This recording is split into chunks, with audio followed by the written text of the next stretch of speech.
Guys, macam ni lah. So kalau kau dah menginap kat sini, kau akan dapat special parking macam ni. Ni, santai. Semua orang pusu-pusu cek parking. Kata, mana parking saya bayar 20, 30. Tak payah. Tak dapat dah, tapak dulu. Settle masalah. Tak relax apa. Okay. Main, nak telefon pun ada. Macam ada. Kau nak berjahat ke apa semua ada. Apa tu? Tengok orang. Pulak pada dah sampai luar. Nak tu.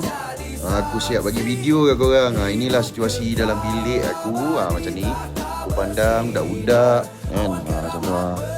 Kau boleh peteng lah. Apa kau nak peteng, boleh peteng kan atas ni. Tak ada hal.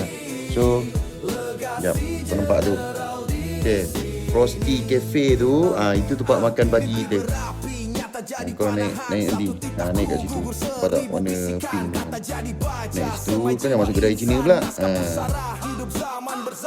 macam-macam ada kat sini kan. Habis duit. Come on.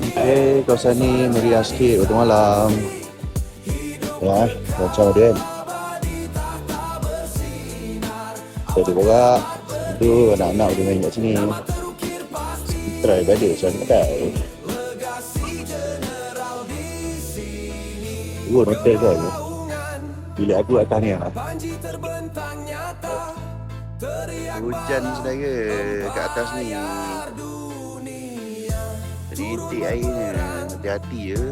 Nak naik.